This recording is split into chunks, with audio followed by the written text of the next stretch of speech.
Buenos días, ¿cómo están? Vaya entonces conmigo, por favor, a Génesis. Génesis, el capítulo 11. Hoy tenemos por delante una historia también supremamente conocida, martillada, predicada, pero en muchos aspectos mal usada.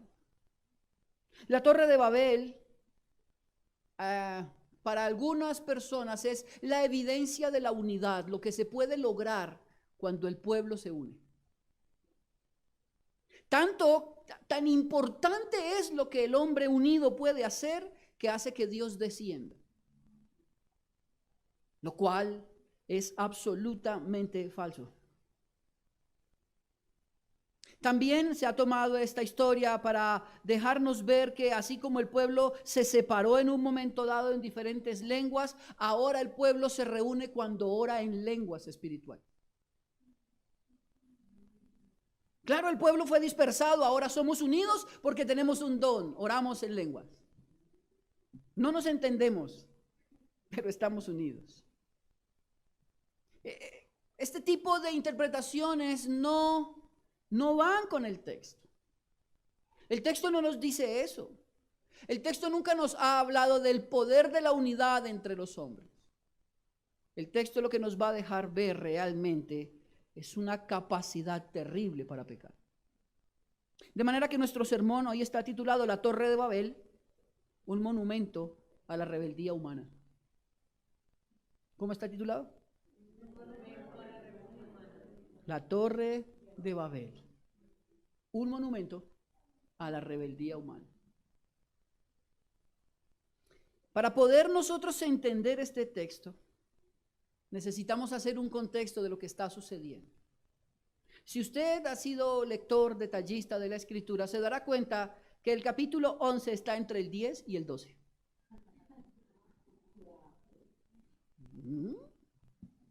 Ojo al detalle. El capítulo 11 está entre el 10 y el 12. Ay, ese pastor. Bueno, quiero decirle que sí hay un gran detalle allí. Capítulo 10 nos viene hablando de los descendientes de Noé, que fueron los que llegaron en el arca, ¿recuerda? Según sabemos, la Escritura nos dice que eran 8 personas, ¿cierto? Era Noé, su esposa, sus hijos y las esposas de los hijos. ¿No más? Y nos dice, tenemos que ir un poco más atrás, desde el capítulo 5, cuando habla de los descendientes de Adán, capítulo 6, la maldad de los hombres. Tal vez me voy a demorar un poco aquí, pero quiero hacer el contexto para entender qué pasa en Babel. Moisés está escribiendo el libro de Génesis a su audiencia original. ¿Quiénes son la audiencia del Génesis? Son las personas que están en Éxodo esperando pasar el desierto para entrar a la tierra prometida. Esa es su audiencia. Y les está explicando cómo fueron creados y cómo llegamos hasta aquí. Porque ahora llegamos y no sabemos de dónde, pero usted nos dice, Moisés, que Dios le habló y que nos liberó del yugo de los egipcios y que ahora somos una nación y vamos a entrar a poseer una tierra. Pero ¿y cómo sabemos eso? Dios, de manera poderosa, le revela a Moisés el antes y el después. Y le está hablando desde el capítulo 1 cómo él creó los hombres. De hecho, valga la aclaración, esta iglesia enseña la creación literal de Dios. Cuando usted va a los textos bíblicos, dice que Dios creó, no que las cosas evolucionaron. ¿Ok? Porque si ponemos en duda la creación de Dios, tendríamos que poner en duda la salvación en Cristo Jesús. ¿Me hago entender? De manera que nosotros enseñamos la creación literal, como está ahí. En 6 días, pastor, amén. Tal cual lo dice el texto, así lo creemos nosotros. ¿Por qué? Porque la audiencia original que está leyendo esto en el desierto, ellos no se pusieron a pensar en la teoría de la brecha, en el Big Bang, en la evolución. ¿O sí? ¿Usted se imagina a Aarón hablando con su hijo? Mi hijo, ¿tú qué crees? ¿Será que evolucionamos del pato? No, ellos entienden, es revelación de Dios dada a Moisés y ahora entendemos que somos creados por Dios, a imagen y semejanza. Como también Moisés nos deja ver la gravedad del pecado. Adán y Eva pecan, ¿verdad? ¿Sí se acuerda de eso? Y cuando pecan son expulsados del huerto de Edén. Esto significa que ahora han caído, han sido destituidos de la gloria de Dios. ¿Por qué? Por su pecado. Y cuando llegamos entonces al capítulo 5, si está ahí, usted está ahí, ¿cierto? Bueno, si no, entonces llegue al capítulo 5. Recuerde que estamos haciendo un pequeño contexto histórico y textual para poder entender la Torre de Babel. ¿Ok? Tranquilo, no se preocupe, la Torre de Babel no son sino 9 versos, entonces no nos vamos a demorar, es una sola escena. No como Sansón que eran 17, no, aquí es una. En el capítulo 5 nos dice, este es el libro de las generaciones de Adán, el día en que creó Dios al hombre a semejanza de Dios lo hizo. ¿A quién? A Adán. Recuerde eso. Y lo siguiente dice, verso 2, varón y hembra los creó y los bendijo y llamó el nombre de ellos Adán. El día en que fueron, y vivió Adán 130 años y engendró un hijo, y mire lo que dice, a su semejanza, ¿conforme a qué? Y llamó su nombre. ¿Qué quiere decir? Que estos ya vienen pecaminosos. Ya no vienen sin pecado. De manera que lo que vamos a ver de aquí en adelante es la degradación de la humanidad. Cómo el pecado cada día ejerce dominio sobre los hombres. Cuando llegamos al capítulo 6, ahora nos dice la maldad de los hombres. Note el verso 5, capítulo 6, verso 5. Y vio Jehová que la maldad de los hombres era mucha en la tierra y que todo designio de los pensamientos del corazón de ellos era de continuo solamente. Note eso. Note cómo se van degradando ahora. Claro, el texto nos está diciendo versos adelante. Mire el verso 1, aconteció que cuando comenzaron los hombres a multiplicarse sobre la faz de la tierra y le nacieron hijas, que viendo los hijos de Dios que las hijas de los hombres eran hermosas, tomaron para sí mujeres, escogiendo entre todas. Esto se volvió un zaperoco. Y se da rienda suelta a la carnalidad, al pecado, a la lujuria, a la inmoralidad. A veces pensamos que esta generación es terrible, lo cual es cierto. Pero lo que está describiendo el capítulo 6 de Génesis es que no tienen límite. Tanto que Dios dice que el de continuo, el designio del corazón de los hombres es hacer el mal. Note el verso 6. Y se arrepintió Jehová de haber hecho el hombre en la tierra y le dolió en su corazón. Ay, pero ¿cómo? ¿Dios se arrepiente? ¿Nunca se ha hecho esa pregunta? Números capítulo 19 al 22 nos dicen que Dios no es hombre para arrepentirse, ni hijo de hombre, o sea, él ni miente ni se arrepiente. Pero aquí el texto nos dice que Dios se arrepintió de crear al hombre. Quiero recordarle que esto se llama un antropomorfismo. Es la manera en que el escritor nos hace entender que los hombres están actuando tan mal que provocan la ira de Dios. De manera que ahora Dios decide hacer algo. Mire lo que dice. Y dijo Jehová, verso 7, raeré de sobre la faz de la tierra a los hombres que he creado, desde el hombre hasta la bestia y hasta el reptil, y las aves del cielo, pues me arrepiento de haberlos hecho. Pero lea el verso 8, pero Noé halló gracia ante los ojos de Jehová. El pecado está sin discriminación. Esto está consumiendo a todo el mundo. Están siendo llevados de continuo por el deseo del mal. ¿Y Dios qué decide hacer? Borrarlos de la faz de la tierra. Pero hay uno nomás, verso 8, que haya gracia. ¿Quién? Es importante saber que por más que el pecado pareciera que está dominando, hay un remanente que quiere obedecer a Dios. Como nosotros hoy. ¿Ok? Esto también tiene que ver con nosotros. Yo creo que usted se levanta en las mañanas y se da cuenta que cada día las cosas están peor. ¿Cierto? Pero nosotros que estamos hoy aquí, queremos adorar a Dios, obedecerle a Él. Hay un pequeño remanente. En este caso, nosotros. Debería alegrarse por eso, porque eso significa que usted tiene el Espíritu Santo de Dios dentro de usted. Ahora bien, ya Dios ha decidido borrar esta generación completa, ¿verdad? ¿Por medio de qué? De un diluvio. La cuestión es esta, querido hermano. Antes del capítulo 7, del verso 6 en adelante, cuando viene el diluvio, nunca había llovido. Dice el capítulo 3 de Génesis que un vapor subía de la tierra y alimentaba las plantas, pero no llovía. De manera que Noé, en los entre 100 y 120 años de predicación, él dice, va a llover. ¿Quién le cree? ¿Qué es eso? ¿Usted de qué me está hablando, amigo? Va a llover tanto que nos vamos a ahogar. De hecho, me mandaron a hacer un barco. ¿Un qué? Es que en ese barco nos vamos a salvar. ¿Salvar de qué? Sí me hago entender aquí, porque nunca había llovido.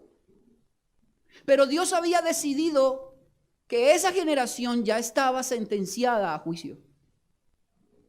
¿Y cómo se podrían salvar? En el arca. Esto de alguna manera es un tipo de Cristo. Muchos no entienden quién es Cristo, pero recuerde, Él es el arca de nuestra salvación. Todo el que está en Él es salvo. ¿Y salvo de qué? No se le olvide del juicio divino, porque todo pecador ha airado a Dios. ¿Ok? Lo estoy llevando para que tratemos de entender el capítulo 11, que es nuestro capítulo. Ahora bien, verso 6 del capítulo 7. ¿Lo tiene? Era Noé de 600 años cuando el diluvio de las aguas vino sobre la tierra. ¿El qué? El diluvio. Y el verso 11 dice, el año 600 de la vida de Noé, en el mes segundo, a los 17 días del mes, aquel día fueron rotas todas las fuentes grandes del abismo y las cataratas de los cielos fueron abiertas. Y hubo lluvia sobre la tierra 40 días y 40 noches. Esto fue un cataclismo. Algunos teólogos debaten si esto fue un diluvio regional o fue mundial. ¿Qué creemos nosotros? Nosotros creemos que es mundial. Todo el mundo se ahogó aquí. Algunos dicen que no, que solo fue en un pedacito de tierra. Bueno, está bien, pues. La Biblia dice que todos se ahogaron. Eso es como cuando los carros del faraón cruzaron el Mar Rojo. La teología liberal dice que ese Mar Rojo era un pequeño charco de 25 centímetros por donde todos pasaron. Dijo alguien, gloria a Dios, porque en 25 centímetros de agua se ahogaron caballos. No era un laguito, era un río. De manera entonces que ahora en este diluvio se ahogan todos y han pasado casi 100 años. Y Moisés a su audiencia original le está dejando claro algo, y es que Dios lo que dice, lo cumple. Y debería nosotros también avivarnos, porque Él ha dicho que volverá, y seguramente así es. Él no miente, ¿ok? De manera entonces que viene el diluvio, ya han entrado Noé con su familia al arca, y dice el último verso, el verso 16 del capítulo 7, que también es clave. Mire lo que dice, y los que vinieron, macho y hembra de toda carne vinieron como lo había mandado Dios, y noté, y Jehová le cerró la puerta. Era su juicio, era su salvación. Él decide. Esto es tremendo.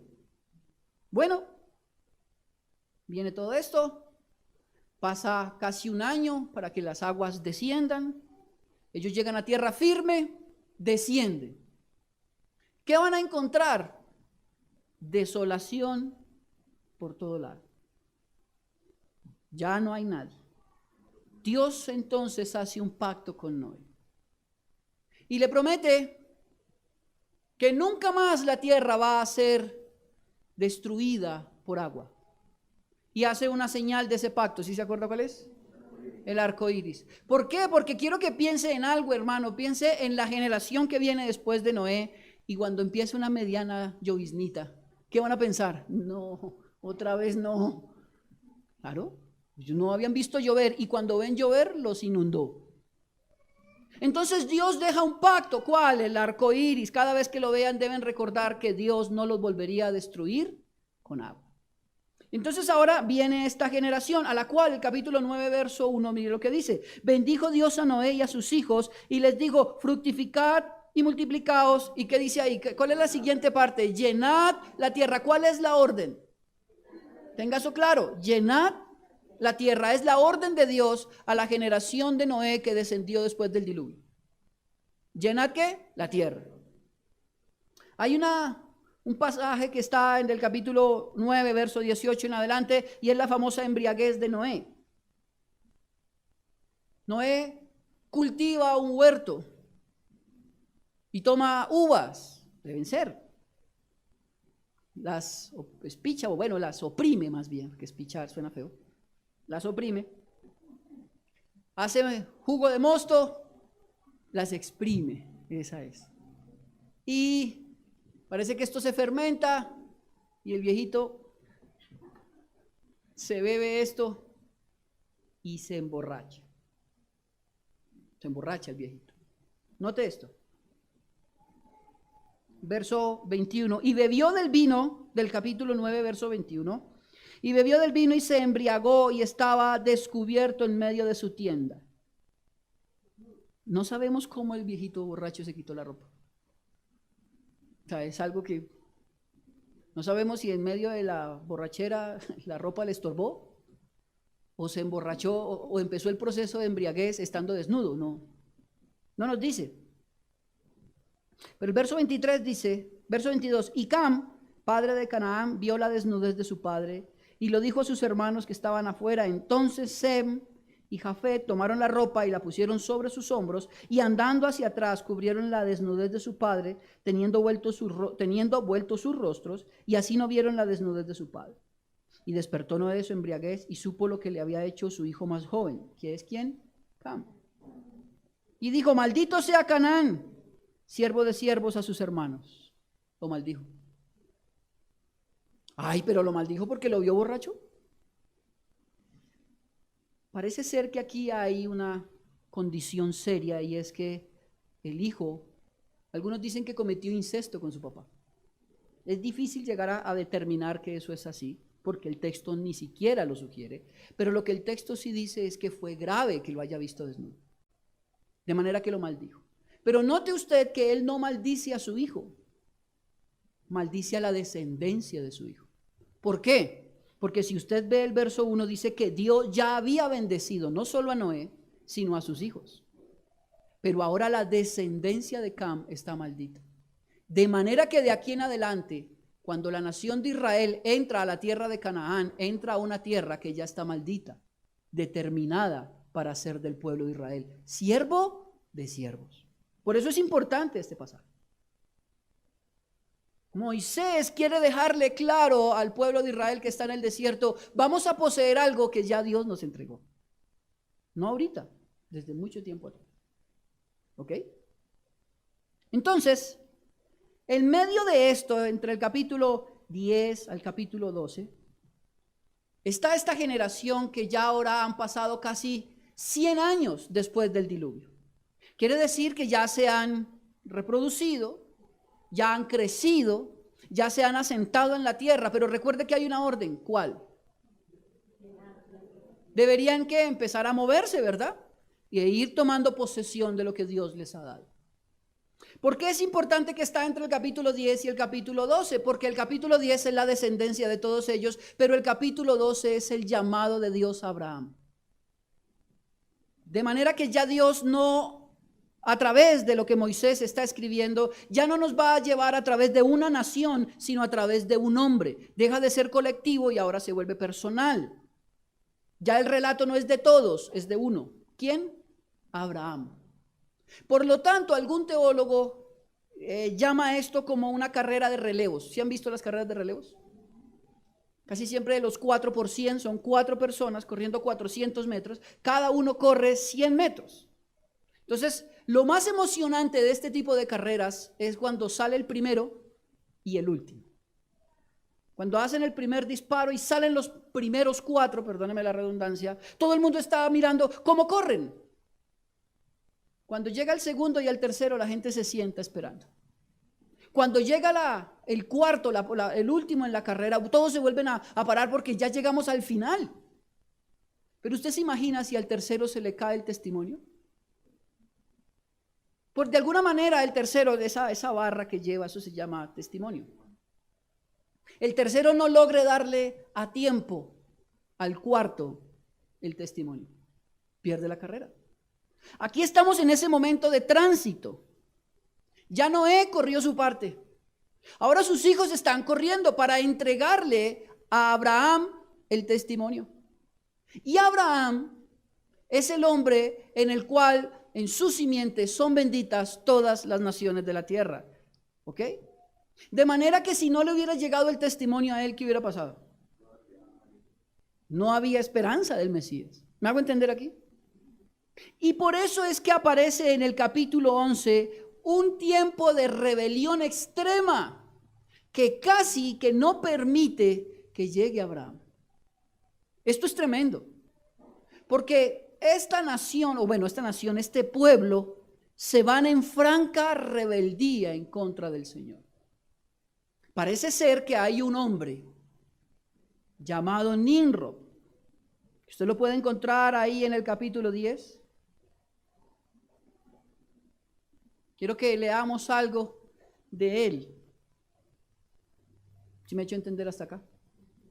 Es una historia con varias columnas que dan peso. Cuando llegamos al capítulo 10 nos va a mostrar entonces los descendientes de Noé, y en el verso 8 dice que Cus es hijo de Cam, es hijo de Cam, ¿ok? De manera que el hijo de Cam, que es Nimrod, es nieto, o sea, es bisnieto de Noé. Y en el verso 8 dice, y Cus engendró a Nimrod, ahora mire esto, quien llegó a ser el primer poderoso en la tierra. Esto es una manera para decir el primer tirano en la tierra, para decir que es el primero que se autodenomina rey y ejerce dominio sobre las demás personas. Hasta este momento no había ninguno que hubiera tomado esa autoridad o ese poder. Este es el primero en hacerlo. Y note esto, verso 9, este fue vigoroso cazador delante de Jehová, por lo cual se dice, así como Nimrod, vigoroso cazador delante de Jehová. Y fue el comienzo de, note aquí, su reino, Babel. ¿El reino de quién? De Nimrod.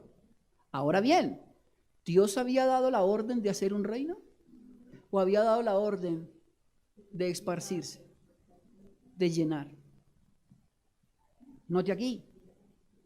Verso 10, y fue el comienzo de su reino Babel. Note aquí, Erec, Akkad y Calné, en la tierra del Sinar. De esta tierra salió para Asiria y edificó Nínive, Rehobot, Calá y Resén, entre Nínive y Calá, la cual es la ciudad grande. Este tipo se expandió. ¿Pero expandió según la orden de Dios? No, se expandió según su reino. De manera que el capítulo 11, del verso 1 al 9, es la radiografía del corazón de Nimrod y de la población que lo acompañaba. Porque ahora se van a hacer una ciudad, ahora se van a hacer una torre, ahora se van a hacer un nombre. Porque dice, no sea que seamos esparcidos, cuando Dios había dicho precisamente, espárzanse. De manera que el capítulo 11, versos del 1 al 9 en Génesis, nos da la evidencia de la rebeldía humana. De cómo aunque los hombres desde el capítulo 7 habían sido quitados de la humanidad, el pecado seguía en el corazón de los hombres, que esta es una nueva generación, pero mayormente pecaminosa. Entonces el problema del pecado no es las acciones, sino el corazón que lo incuba. Ahora bien, teniendo este pequeño contexto, Ahora, si usted lo quiere tener más claro, pues léalo en su casa. Le recomiendo leer desde el capítulo 1 para que pueda entender paso a paso lo que está sucediendo. Teniendo un poco este contexto así, abuelo de pájaro, vamos a leer el capítulo 11, versos del 1 al 9, que es nuestro pasaje hoy. Dice así: la torre de Babel tenía entonces toda la tierra una sola lengua y unas mismas palabras. Y aconteció que cuando salieron de oriente hallaron una llanura en la tierra del Sinar y se establecieron allí. Eso es importante subrayarla. Recuerde que la orden es: muévanse. Pero ellos deciden establecerse. Ahora se van a empezar a comunicar entre ellos y se dijeron unos a otros: vamos, hagamos ladrillo y cosámoslo con fuego. Eso es importante notar, esos verbos, porque es lo que ellos hacen, no lo que Dios hace en ellos. ¿Ok? Vamos, hagamos ladrillo y cosámoslo con fuego. Y le sirvió el ladrillo en lugar de piedra y el asfalto en lugar de mezcla. Y dijeron: vamos, edifiquémonos una ciudad y una torre cuya cúspide llegue al cielo y hagamos un nombre por si fuéramos esparcidos sobre la faz de toda la tierra. Y descendió Jehová para ver la ciudad y la torre que edificaban los hijos de los hombres. Y dijo Jehová: he aquí el pueblo es uno. Y todos estos tienen un solo lenguaje y han comenzado la obra y nada les hará desistir ahora que lo han pensado hacer. Ahora pues, descendamos y confundamos allí su lengua para que ninguno entienda el habla de su compañero. Así los esparció Jehová desde allí sobre la faz de toda la tierra y dejaron de edificar la ciudad. Note, esto hay que subrayarlo. Dejaron de edificar la ciudad. Por esto fue llamado el nombre de ella Babel, porque allí confundió Jehová el lenguaje de toda la tierra y desde allí los esparció sobre la faz de toda la tierra. En últimas, se terminó haciendo lo que Dios dijo. Para la literatura hebrea, la forma en que está escrito estos 9 versos se llama un quiasmo. Creo que yo ya lo he explicado. ¿Qué es un quiasmo? Es un sándwich literal. ¿A qué me refiero? Un sándwich está formado por ¿cuántas cosas? Normalmente 3. Un pan, ¿cierto? La carnecita ahí, ya sea que usted le ponga jamón, mortadela. Bueno. ¿Y el otro lado qué más hay? Pan. No, pues son 3. No le ponga queso porque... Entonces, pan, la carne y el otro pan, ¿cierto? Ok. Un quiasmo, tratando de explicarlo gramaticalmente, es eso. El primer pan es lo que hacen los hombres, ¿ok? En la mitad hay una carne y es la decisión de Dios. Usted lo puede ver en el verso 5. Y luego hay otra porción de pan que es lo que ahora Dios va a hacer. Se comienza con la maldad del hombre y termina con la misericordia de Dios. ¿Ok? Y en la mitad que hay, mire el verso 5, que es como el centro de todo el pasaje. Y descendió Jehová para ver la ciudad y la torre que edificaban los hijos de los hombres. Hay una acción de Dios ante la maldad de los hombres. Eso es una manera de escritura hebrea, un quiasmo. Esto es común verlo a través de la escritura porque esto lo que está incitando es que la audiencia lo memorice. Memorice lo que Dios hace a través de la maldad humana. ¿Ok? Entonces, lo primero que quiero que veamos, y ahora sí entrando al texto, señor. ¿Lo del sándwich?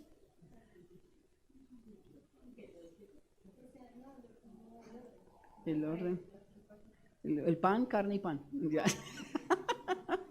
Ahora se lo explico. Entonces el capítulo 11, ya se los he dicho, es la evidencia de la maldad del hombre. Quiero que lo veamos en 3 versos importantes. Lo primero que quiero que veamos es la desobediencia humana a la orden divina. Recuerde que la orden divina no está dada aquí en el texto, no la vemos en el capítulo 11, pero la vemos en el capítulo 9. Recuerda que la orden es: llenen la tierra. Y esa orden no se ha detenido, por eso Moisés, cuando le dice en el texto, nos deja ver que Dios iba a destruir todo por agua. Entre la orden que Él da y la ejecución de esa orden pasan casi entre 100 y 120 años, ¿verdad? Y su palabra no dejó de cumplirse, ¿ok? De manera también que en el capítulo 9 al capítulo 11 ya han pasado también como otros 120 años. Y Él ha dicho desde el capítulo 9 que toda esta generación que tenía que hacer, llenar la tierra, pero ellos deciden quedarse en la llanura del Sinar. Hay una desobediencia. Eso lo podemos ver desde el verso 2, donde dice, y aconteció que cuando salieron de oriente y hallaron una llanura en la tierra de Sinar, se establecieron allí. Hay una desobediencia franca a lo que Dios ha dicho. Querido hermano, la escritura es para nosotros hoy. Y el Señor a través de su palabra nos habla constantemente. Nos motiva, nos fortalece, nos santifica por medio de su palabra, pero su palabra también tiene órdenes. No hagas, no os unáis en yugo desiguales, es una orden. ¿Tengo forma de saltármela? No. Dice su palabra que aprovechando bien el tiempo, porque los tiempos que vienen son difíciles, es una orden. Una orden también claramente está allí en el libro de los Efesios: maridos, amad a vuestras mujeres. Eso es una orden. Como también lo dice que las mujeres deben sujetarse a sus propios maridos. Eso es clave también. ¿Tengo opción para desobedecer esto? ¿Tengo alguna posibilidad de yo decir si esto sí me gusta, esto no? No, el texto es claro. Lo que Dios ha dicho es claro. Así como lo dijo hace 2000 años en la cruz, consumado es, para nosotros hoy es absolutamente cierto. No hay, porque pasa el tiempo no significa que la palabra del Señor ha perdido poder. Pero esta gente lo entiende de esta manera.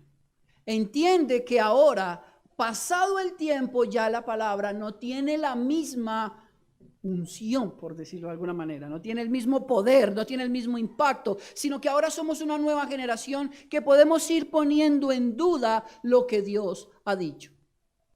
Y querido hermano, tengo que decirle algo: si hay algo que nos está matando como iglesia, es precisamente esa actitud que tenemos muchos hoy. Eso lo dijo Dios hace tiempo, pero que ahora tenga que ver con nosotros, no. Hay que interpretar el contexto, hay que interpretar el momento, que son muy difíciles a lo que muy distintos, a lo que vivimos ahora. Claro, en esa época no había internet, no había dónde investigar con Google. Y ahora yo puedo entrar a Google y ver si lo que Dios dijo allá tiene que ver conmigo. Querido hermano, cielo y tierra y pasarán, pero su palabra no pasará. Prevalece. ¿Qué está haciendo daño y en qué nos podemos nosotros encontrar o identificar con esta generación del capítulo 11 de la Torre de Babel? Con una desobediencia a la palabra del Señor. Si Él ha dicho que no lo hagas, no lo hagas. Hoy queremos hacer pasar por legal actuaciones que Dios condena en su palabra. Dios condena en su palabra la homosexualidad. Es pecado. Es una condición pecaminosa. Como condena el chisme, como condena el homicidio, como condena el aborto. Su palabra lo condena, pero nosotros lo queremos amparar. Esa arrogancia, esa desobediencia que a nosotros hoy nos parece extrema con aquellos que dicen ser creyentes pero amparan la homosexualidad, es la misma condición que encontramos en estas personas del capítulo 11 de la Torre de Babel. Les habían dicho 100 años atrás que deberían llenar la tierra, pero a ellos les pareció mejor quedarse en un lugar y establecerse como ciudad. Note usted, hay un desprecio por lo que Dios ha dicho. Si Dios ha dicho que no lo hagas, no lo hagas. Y por el contrario, si Dios dice que lo hagas, esfuérzate por hacerlo. Pero nuestro corazón tiende a ser rebelde. Ahora, ¿qué tan grande era esta llanura del Sinar? Bueno, los arqueólogos han promediado. Consideran que el terreno del Sinar estaba entre los 7.980 kilómetros cuadrados, que eso sería 5 veces Bogotá. Imagínese usted ese terreno. Un terreno de 7.988 kilómetros cuadrados, eso es inmenso. 5 veces Bogotá, pero esos son los cálculos más antiguos. Los cálculos más modernos nos dicen que era hasta 9 veces más grande que Bogotá, o sea, 16 kilómetros cuadrados. Eso es un terreno inmenso. Ahora es una llanura donde se puede cultivar. Piense usted en Nimrod, como les mostraba, que era el primer poderoso. Él es como el rey en medio de toda esta generación, mirando sus terrenos. Aquí es donde yo me puedo quedar. De manera que, siguiendo esta línea de pensamiento, podemos entonces encontrar 2 razones principales por las cuales ellos deciden desobedecer. La primera es que con el pasar del tiempo olvidaron la orden divina. No, pues Dios entiende. De manera, querido hermano, que esto es importantísimo. Y es preguntarse, ¿qué está haciendo usted para que sus hijos no olviden lo que Dios ha dicho? ¿Qué hace usted para que sus hijos no olviden lo que Dios ha dicho? Esta es una generación que son los nietos de Noé. Y la orden le fue dada a Noé y a sus hijos, pero los nietos ya no obedecen esa orden. No hay una preservación de la obediencia. De manera que en algún momento la orden se cortó porque nadie más lo siguió diciendo. La pregunta nuevamente, usted como padre, ¿qué está haciendo para preservar la obediencia a Dios en sus hijos? Esto es importante. Muy, muy importante. Si nosotros queremos una iglesia que sea preservada, establecida en el tiempo, se requieren creyentes que traen la verdad de Dios a sus hijos. De manera que las nuevas generaciones entienden la diferencia entre pecar y no pecar, entre obedecer y desobedecer. Lo primero es que ellos olvidan esto. Ya para ellos no es claro que deben seguir caminando y llenar la tierra. No, ellos encuentran un terreno hermoso y se quedan ahí. Y la segunda condición es que ante sus ojos tienen un lugar deseable que llenó sus expectativas. Y esto también tiene que ver mucho con nosotros. ¿Cuántas veces nos parece más bonito lo que estamos viendo que obedecer a Dios? ¿Cuántas veces para nosotros es más importante llenar nuestras expectativas, nuestros deseos, que obedecer a Dios? De manera que esta condición que estamos viendo en estas personas es una condición que también tenemos nosotros.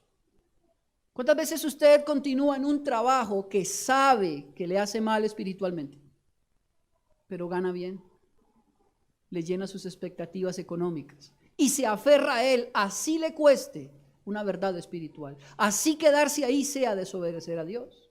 ¿Por qué? Porque nuestro corazón se aferra a eso, llena nuestras expectativas. Yo me imagino a Nimrod con toda esta gente diciéndole, mire, aquí vamos a construir tal cosa. Y como estamos haciendo una ciudad, allí el colegio, y allí la universidad, y allí vamos a hacer tal otra cosa, y nos vamos a extender, y esto es nuestro. Cuando la orden era lo contrario. No se aferren, son peregrinos. No se le olvide, son peregrinos.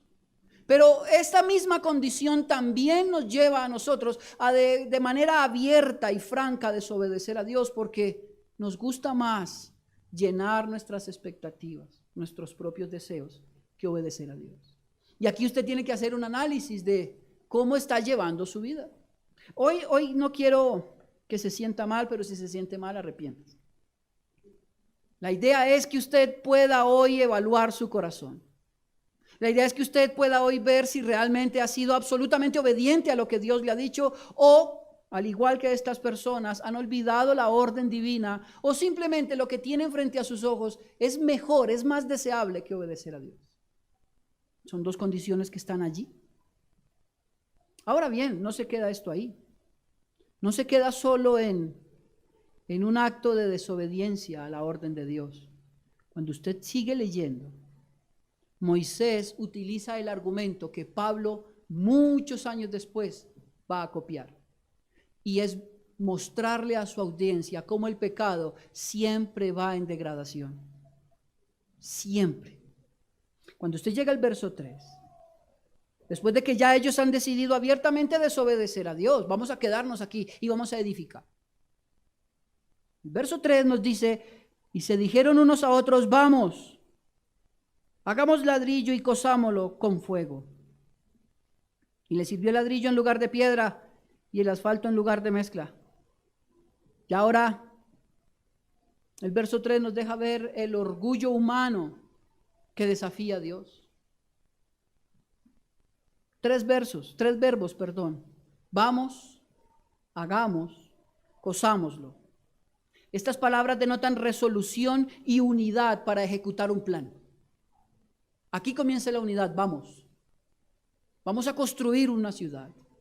Pero resulta que para construir esa ciudad en la llanura del Sinar parece que no hay tantas piedras. Necesitan ahora otro método de construcción. ¿Cuál? Mire lo que dice el texto. Vamos, hagamos ladrillo y cosámoslo con fuego. Y Moisés deja una nota aquí importante que para nosotros debería ser muy, muy, muy importante. Porque lo dice, y le sirvió el ladrillo en lugar de piedra y el asfalto en lugar de mezcla. ¿Quién había dado las piedras para construir? ¿Quién? ¿Dios? Pero ellos, de una manera arrogante, orgullosa y desafiante, deciden no utilizar la provisión de Dios. Ellos crean la suya misma. Ah, querido hermano, nuestro corazón es absolutamente engañoso. ¿Cuántas veces nosotros hemos tenido esta misma actitud frente a lo que Dios nos provee, considerando que lo que yo hago es mejor que lo que Él me da? Le aseguro que usted muchas veces se ha quejado, pero ¿por qué esto, Señor? Yo le aseguro que muchas veces usted en su trabajo, en su condición, en familia, con la crianza de sus hijos, usted muchas veces ha dicho, pero Señor, ¿pero por qué esto? Yo no lo merezco. Yo merezco siempre algo mejor. Pero el problema no está solo en la queja, sino que ahora nuestro corazón considera que yo lo puedo hacer mejor. Yo no necesito la piedra. ¿Para qué? Yo puedo hacer ladrillos. Yo tengo la fábrica. Y es más, tengo hasta la mezcla para pegarlos. Yo no necesito que tú me digas cómo hacerlo, Señor. Yo soy el iluminado. Yo puedo hacerlo mejor. Ese orgullo, esa arrogancia va directamente en contra de Dios, de lo que Él provee para sus hijos, de lo que Él ha determinado para nosotros. Quiero repetirle algo que yo desde este púlpito lo he dicho varias veces. Todo lo que Dios nos provee es lo mejor. No necesitamos más, no necesitamos menos. Pero nuestro corazón engañoso nos hace ver que eso que Dios me da es muy poco, yo necesito algo más. Eso que Dios provee tampoco es bueno, yo puedo hacerlo mejor. Señor, yo sé que tú quieres que yo trabaje en este lugar, pero ay, es que son tan poquitos y allá pagan tan poco. No, yo quiero algo mejor y como sea, moviendo palancas, hablando con uno, hablando con el otro, me meto en una compañía más grande que me asegura un mejor sueldo, pero una ruina espiritual total. Ese es nuestro corazón. Y ese es el corazón que está reflejando este grupo de personas en el capítulo 11 de Génesis. ¿No le parece a usted tremendo?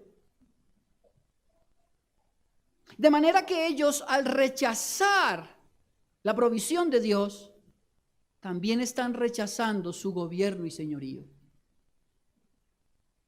Creo que todos nosotros sabemos que Dios es Señor sobre la creación, ¿verdad?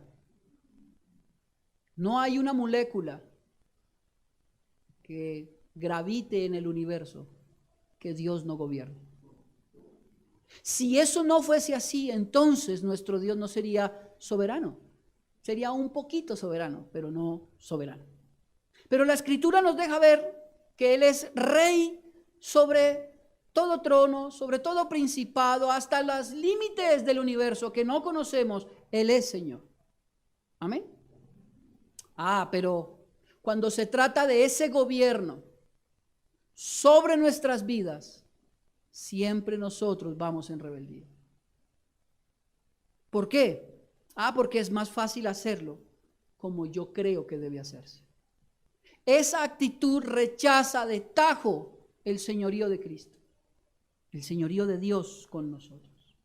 Quiero mostrarle un ejemplo. ¿No alcanzamos? Bueno, sí. En el capítulo 5 de Segunda de Reyes, de alguien que tiene un corazón muy similar a estas personas.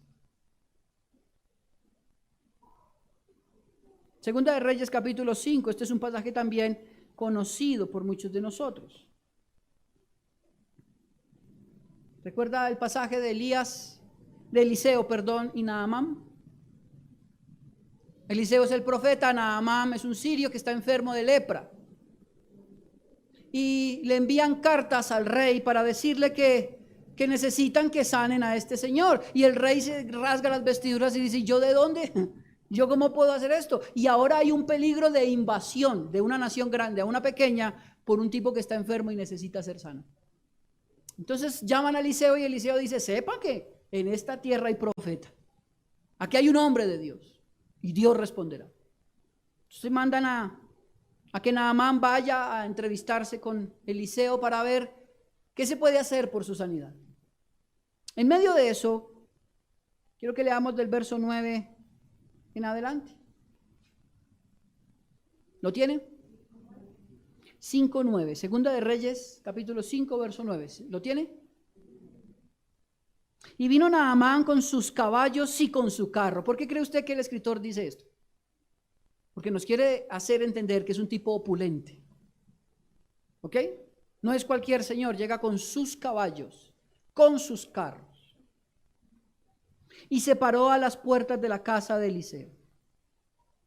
Ahora mire la respuesta de Eliseo. Entonces Eliseo le envió un mensajero diciendo, ve y lávate 7 veces en el Jordán y tu carne se restaurará y serás limpio. Pero mire la forma en que responde Naamán. Naamán se fue enojado diciendo, he aquí yo decía para mí, saldrá él luego y estando en pie invocará el nombre de Jehová su Dios y alzará su mano y tocará el lugar y sanará la lepra. Habana y Farfar, ríos de Damasco, ¿no son mejores que todas las aguas de Israel? Si me lavare en ellos, ¿no seré también limpio? Y se volvió y se fue ¿cómo? Este es un ejemplo de esto que venimos diciendo del capítulo 11 de Génesis. ¿Cómo así? O sea, ni siquiera salió. Imagínense que llegue aquí, no sé, una persona con mucho poder se para en la puerta y me diga, pastor, ore por mí. Y yo desde aquí le diga, mi hijo, tranquilo, ve con Dios. Pero no ve que yo llego en mi carro súper grande, lindo. Mire que yo soy un tipo de mucha alcurnia, con mucho poder. Usted tiene que salir a hablar conmigo. No. Es más, le dice Eliseo a Naamán, vaya, báñese. Ya huele a feo. Vaya. ¿Y en dónde se tiene que bañar? No, en el Jordán. ¿Qué? ¿Acaso lo que yo tengo no es mejor que eso que usted me está diciendo? Ahora, lo que Eliseo decía era lo que Dios estaba ordenando para Naamán. No, pero no es mejor mis propios ríos, el río Farfar, para yo venirme a meter aquí en esta cochinada de ustedes. Esa acción, esa arrogancia que vemos aquí un poco más clara que en el capítulo 11 de Génesis, es la arrogancia que acompaña el corazón humano. Siempre considerando que lo que yo puedo hacer, lo que yo tengo es mejor que lo que Dios me dice. Ahora no se queda solo allí, querido hermano. El verso 4 es el clímax de la maldad de los hombres. Génesis. Sí, regrese a Génesis. El verso 4 del capítulo 11. Y dijeron, es la segunda vez que utiliza este verbo, vamos. Recuerde, ese verbo muestra la unidad y la determinación con que esta gente estaba. Verso 4. Y dijeron, vamos, edifiquémonos una ciudad y una torre, cuya cúspide llegue hasta el cielo. Y hagamos un nombre y hagámonos un nombre por si fuéramos esparcidos sobre toda la faz de la tierra. Note aquí. Lo primero que ellos dicen es que hagamos una ¿qué? Una ciudad. Quiero recordarle que en el capítulo 4, verso 17, Caín ya había hecho una ciudad. Esto no es nuevo. No es nuevo que hayan querido hacer una ciudad. ¿El pecado está en que hayan querido hacer la ciudad? No. No, ya Caín lo había hecho. Usted lo puede revisar. Capítulo 4, verso 17, dice que Caín había hecho su propia ciudad. De hecho, la llamó Enoc, esa ciudad. Y Dios no descendió y le dijo a Caín, ¿qué estás haciendo? Lo que tenemos que tener en cuenta es lo que sigue diciendo, no construir la ciudad, sino mire, verso 4. Y dijeron, vamos, edifiquemos una ciudad y una torre. ¿Para qué? ¿Cuál es el propósito? Mire, cuya cúspide llegue al cielo. Y hagámonos un nombre, por si fuéramos esparcidos sobre la faz de la tierra. Ya este es un acto de rebeldía total. La orden de Dios era ¿cuál? Tienen que esparcirse. Pero ellos dicen no, ya no. Ahora están buscando un nombre para la posteridad. Hagámonos un nombre. El principio del paganismo o del humanismo es precisamente esta declaración. Hagámonos un nombre. Lo que es importante ahora es lo que yo hago. Primero, note cómo comienza un desprecio hacia la palabra de Dios. Luego es un rechazo a lo que Dios provee y ahora es un rechazo absolutamente total a Dios mismo, porque yo lo puedo hacer mejor. Note cómo va cayendo. Y ese rechazo se va a ver evidenciado en la Torre de Babel. La Torre de Babel es un monumento a la soberbia. La Torre de Babel es un monumento al humanismo completamente en rebeldía a Dios. Para los antropólogos, esta Torre de Babel tiene un nombre. Esa torre se llama un sigurat, que no es una torre cilíndrica como algunos de nosotros nos lo han graficado, como la Torre de Pisa. Si han visto la Torre de Pisa, que es redondita. Algunos consideraban que así era la Torre de Babel. No, la Torre de Babel es un edificio de más o menos 28 pisos y está dividido por plantas, no redondas, es de una estructura piramidal, va así. Quiere decir que su base es casi 10 veces más grande que su punta. Y en la punta normalmente está coronada con una capilla o un templo donde se puede adorar a los dioses. Sigurat más modernas en ese mismo lugar de Irak, de Irán, se encuentran que en esa cúpula estaban allí los signos del zodiaco, porque esta gente quiere adorar las estrellas. Ellos buscan su propio Dios. No sabemos si la Torre de Babel tenía eso, pero por la estructura sí podemos saber que era una torre con un único fin, adorar a su propio Dios. Ya hay un rechazo total por el Dios bíblico. Ya no les interesa. Ahora no solo rechazan a Dios, sino que construyen sus propios dioses. El fin del humanismo es ese: poner al hombre a la altura de Dios, y ahora el hombre puede decidir a cuál Dios adorar. ¿Ok?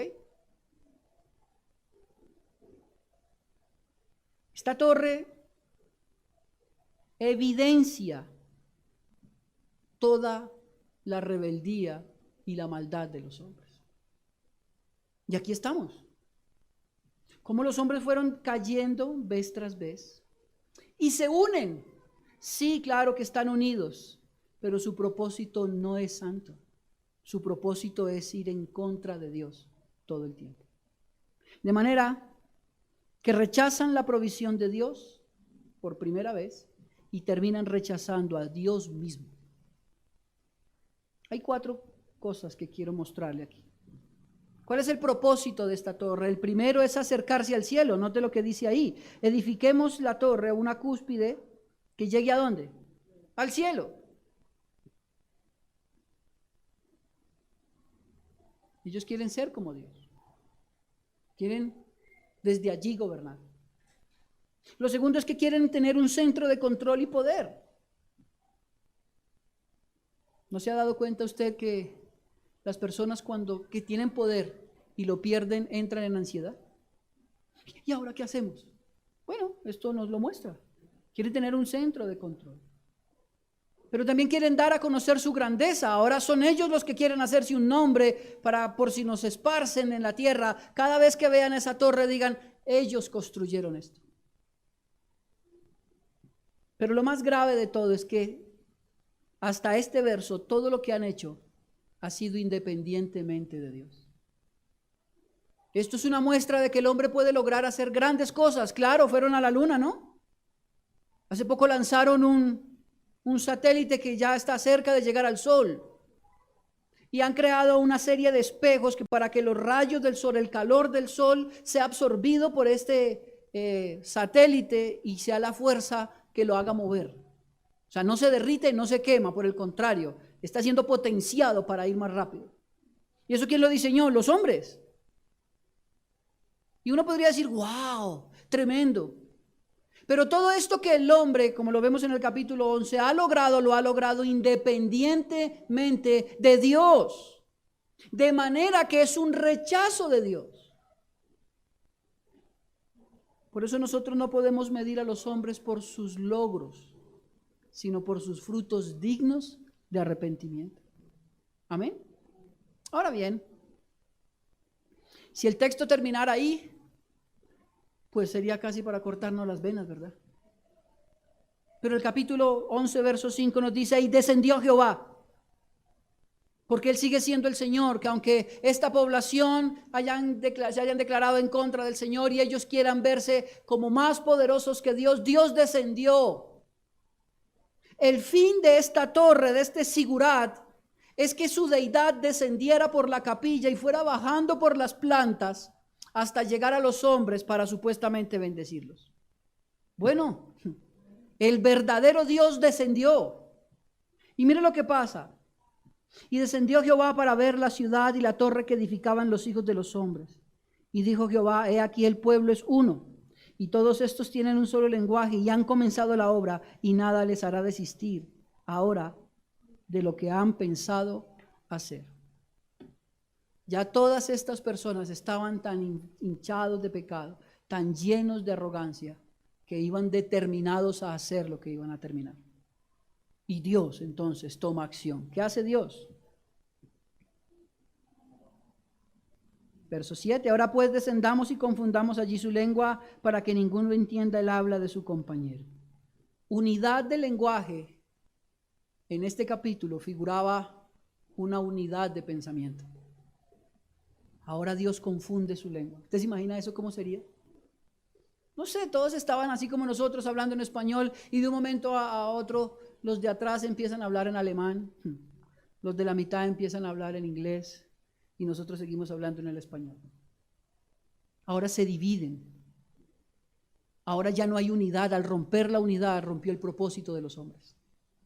Y note lo que sigue diciendo. Verso 8. Así los esparció Jehová. Esa palabra esparcir es muy parecida a la palabra que encontramos cuando Dios expulsó a Adán y Eva por su franca rebeldía. Luego expulsa a Caín. ¿Por qué?